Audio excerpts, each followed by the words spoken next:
Chinese philosopher Confucius once said, and I quote, "To put the world right in order, we must first put the nation in order. To put the nation in order, we must first put the family in order. With the family in order, we must first cultivate our personal life. We must set our hearts right." Unquote. Many people want to do things that will substantially and significantly impact the world. Confucius is encouraging us that such an ambition is noble, it is within reach, it is not far-fetched. In fact, it is achievable. But his recommendation is that it has to start from somewhere. There is a place where the desire to change the world and make the world a better place has to begin from. And that place is in our hearts. We have to develop a mindset, an attitude that is positive.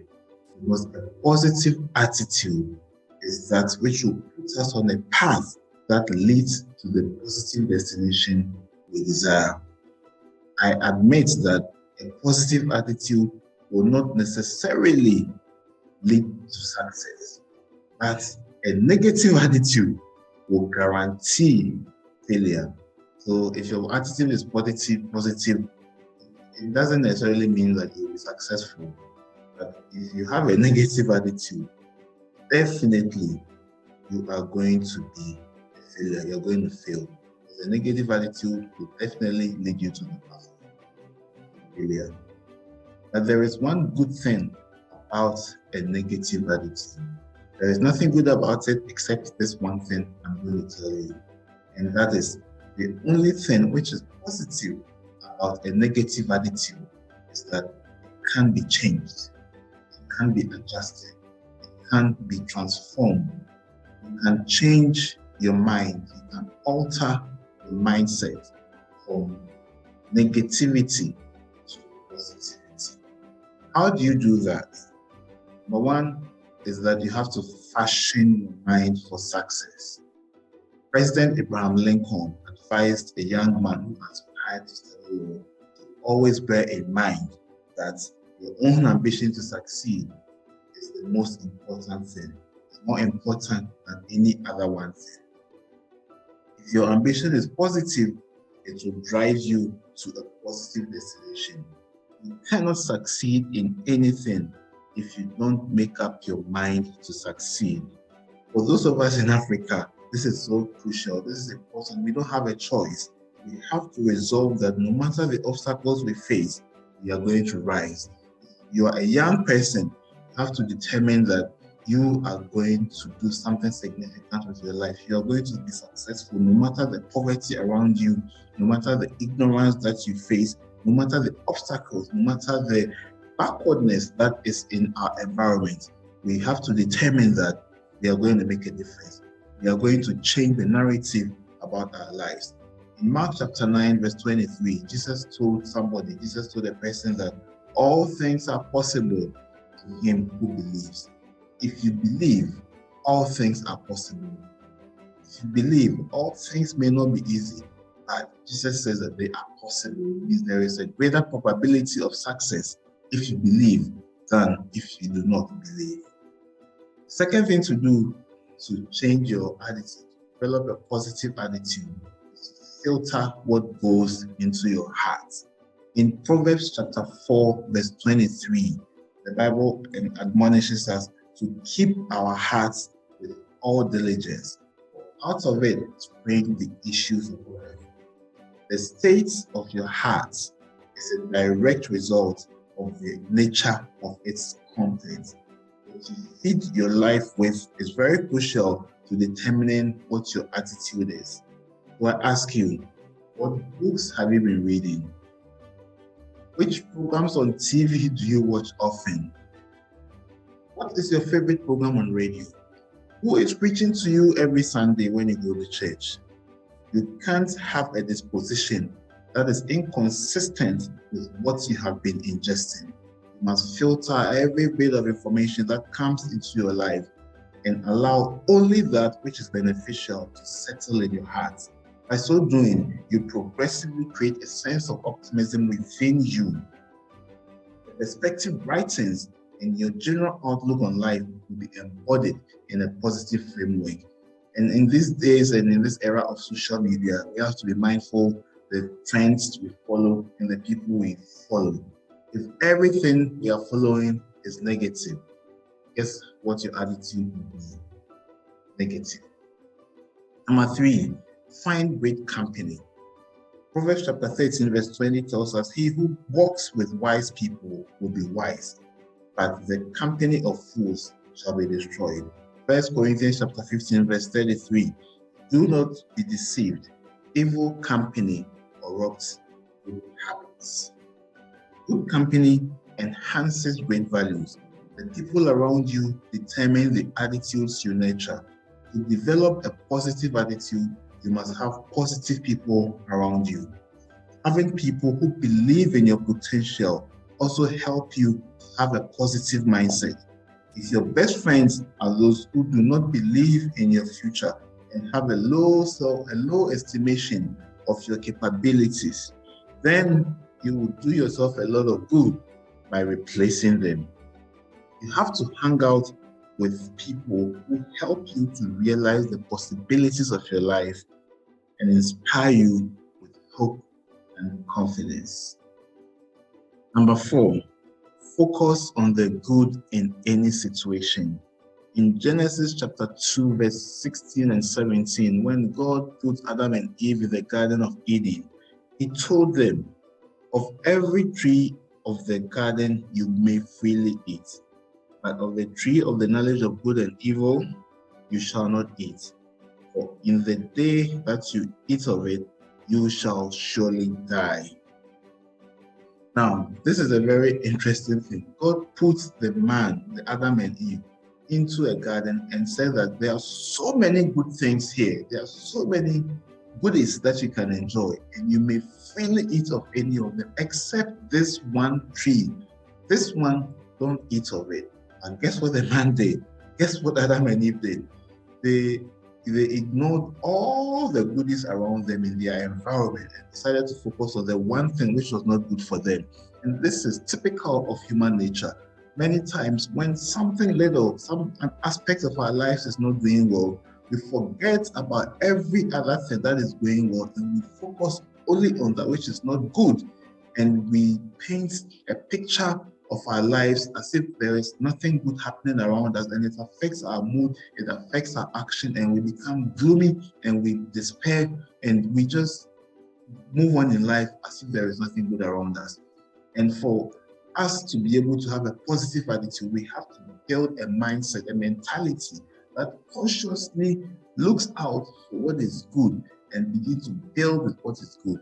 It doesn't mean you are going to acknowledge the areas of your life which are not going well, but it just means that you clarify your mental perspective by focusing, by also looking out for, making sure that in every situation, no matter how dark it is, you would look for a ray of light that exists to enable you to build and to deal with the other aspects of your life that is dark. Because if all you see is darkness, you can't do anything about it. But if in the midst of the darkness you see some light, you can turn on the light, and that light will help you dispel the darkness that is in your life.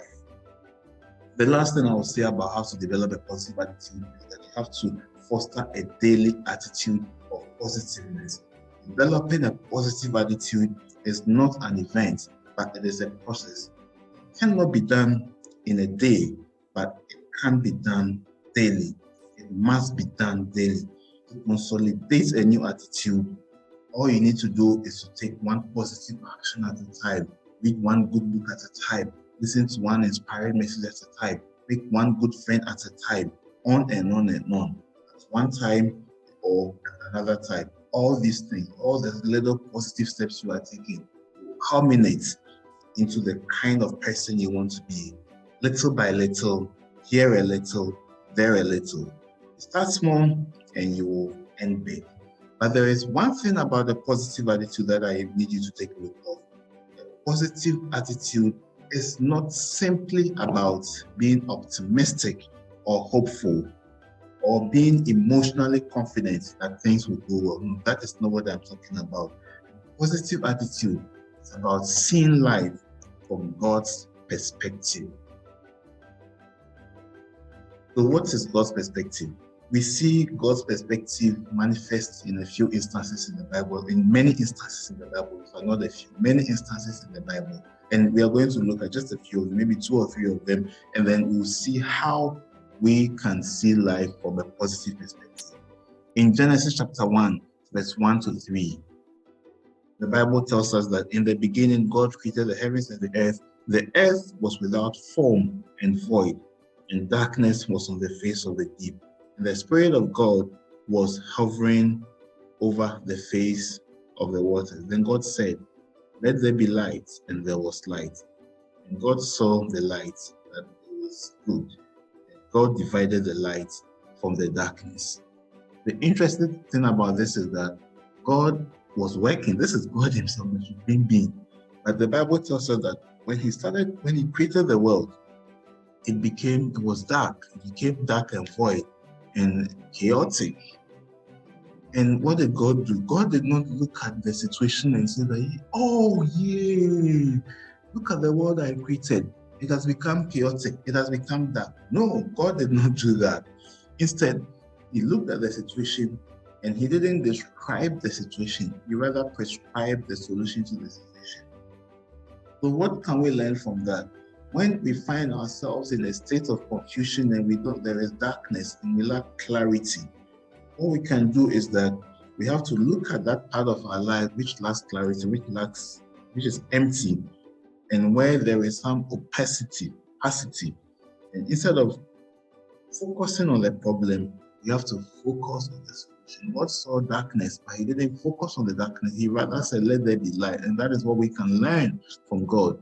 If something is not going right, we have to focus on the possibilities. We have to think about the solutions and bring those solutions into being to dispel the darkness, rather than complaining and talking about it and looking for the sympathy of people and all of that. It will not solve your problem.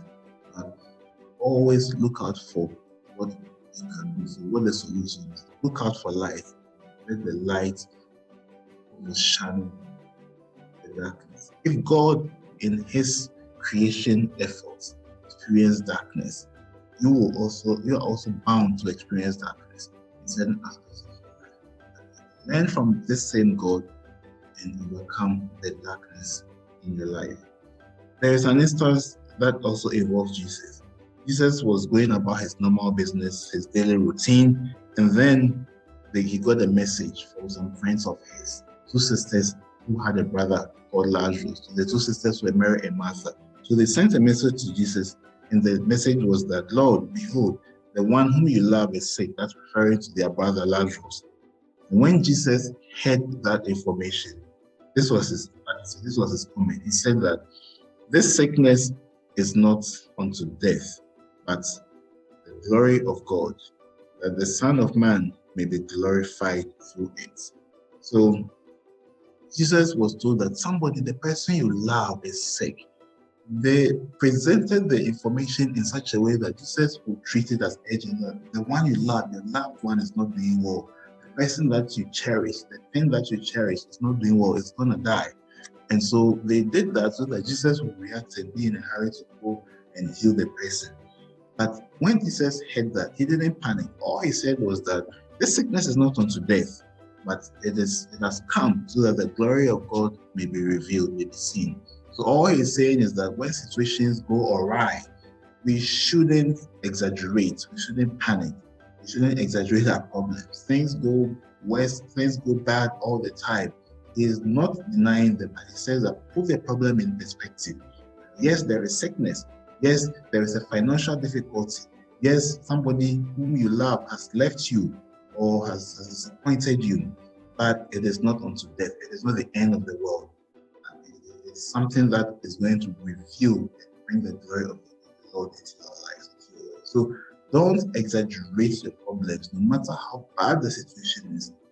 On this instance, we learn that we shouldn't exaggerate our problems. But that is not all. So now Jesus decided to tell his disciples about the situation. But before that, so while Jesus delayed a bit, he didn't respond immediately. And then he got another message that Lazarus had died. He had actually died. The person who was calm, who told them that this sickness is not unto death. But the person eventually died. Then he heard about it. Now look at how Jesus told his disciples about the death of Lazarus. He says that our friend, this is in John chapter 11, verse 11 to verse 15. He says that our friend Lazarus sleeps, but I go that I may wake him up. Then his disciples said to him, Lord, if he sleeps, he will get well. So Jesus understood what he was talking about. So when the disciples didn't understand him, then he spoke plainly and he says that, hey, so they thought he was just resting. So Jesus said that, hey, let me tell you, Lazarus is dead. He's dead. Nevertheless, let us go to him. So Jesus was telling them, was equating the death of Lazarus to sleep. And that means that every problem has a solution. Every problem can be addressed. Every problem can be solved, no matter how bad it is. If you are seeing the situation, or if you decide to see the situation from the perspective of God, you know that there is nothing that is unsolvable that is beyond God. So the problem death is a permanent situation in life. Normally, when a person dies, that is the end of the person's life. But in the case of Jesus, Jesus said that he's asleep. And he says, and he had earlier said that this is not unto death, but that the glory of God may be revealed. So when he said that, even before Lazarus died, he knew that he was going to die, but he also knew that there is the glory of God that will turn the situation around. And that is how Jesus sees life. See, that is God's perspective about life, that when things go bad, when things are negative, it is not the end of the world. It is not the final situation, because God is sovereign, God is big, God is supreme. God's power is mighty to turn around every situation we face. And so I want to encourage you that you have to endeavor that every situation in your life, you're going to approach it, you're going to view it from the perspective of God. No situation is permanent. No negative situation is the end of the world. If you look at the story of the Bible, from Genesis to Revelation, in between there are so many things that go wrong in the world. But at the end of the day, we know that the kingdom of God is going to be established permanently. So no matter what goes on in our lives, if we view it from the perspective of God, we are going to prevail. We're going to win. Let me take you through another situation. And we are not going to read it, but I'll summarize the story for you. It's about the woman who had been caught in adultery. When they found the woman, everybody wanted to condemn the woman. They were willing to stone her to death. They brought her to Jesus for his views, for the views of Jesus. They wanted Jesus to also make a pronouncement and condemn her, just as they were also in a hurry to condemn her. But when all was said and done, Jesus looked at the woman and told the woman that, look, I can't condemn you. I'm not condemning you, but go and sin no more. I'm not going to condemn you, but go and sin no more. So what it meant was that Jesus, although Jesus did not approve of what the woman had done, he also told the woman that go and sin no more. He didn't condemn the woman. Jesus definitely didn't support adultery, but he also was not in a hurry to condemn her. So what it means is that we always have to be in a position to give people the benefit of the doubt. We shouldn't be in a hurry to make people feel wrong or to make people feel bad. When people feel bad, when people do things that are wrong, most of the time they are already ashamed, they are already embarrassed, and they need redemption. In the perspective of God, in the mindset of God, people need redemption. And so He's gracious enough to look at our wrongs that way. He doesn't endorse our wrongs, but He gives us a way out. And that is how we have to deal with people. So when people go wrong and we want to expose them, we have to expose them with a view to correct them, not to condemn them. that is the perspective of God. God exposes wrong, not to condemn, but to correct. That is what we also have to do, and that is what a positive attitude looks like. So a positive attitude doesn't look at any situation, any dark situation as permanent. Just as Jesus didn't see death as permanent. And it can only happen if we are seeing life from God's perspective. So it may be a job loss, it may be the death of a loved one, it may be a relationship failure, it may be an academic failure, it may be a bad financial situation. But if you look at it from the perspective of God, there is always something you can redeem to get your life back on track. So we pray that God will help each one of us. The Holy Spirit will overshadow our minds and help us to view life from God's perspective, to develop a positive attitude to life so that we can win, so that we can make an impact, so that we can bring order and sanity into the world we live in, starting by cultivating our hearts, setting our hearts right, developing a positive attitude to life. Once you love to read, you will be free forever. Terry Mante is a great person to get content and deep revelation with both biblical insight and socio-economic thought. Terry is someone who is very dedicated and committed. Terry is an incisive author. Nobody becomes successful by using their weaknesses, and we have to be conscious about using our strengths to mitigate the impact of our weaknesses on our lives. Leadership is a sense, it's a certain mindset, it's a certain understanding, a certain paradigm that you have, which translates into influence, into making an impact, into having a positive impact on the lives of other people. Terry is a terrific writer. Terry's books are not only relevant for the development of potential and capacity, they are also essential for the refinement of ethics and character. Everybody needs a Terry Mante book. Get them from reputable online stores and libraries. Connect with us by phone, email, or social media.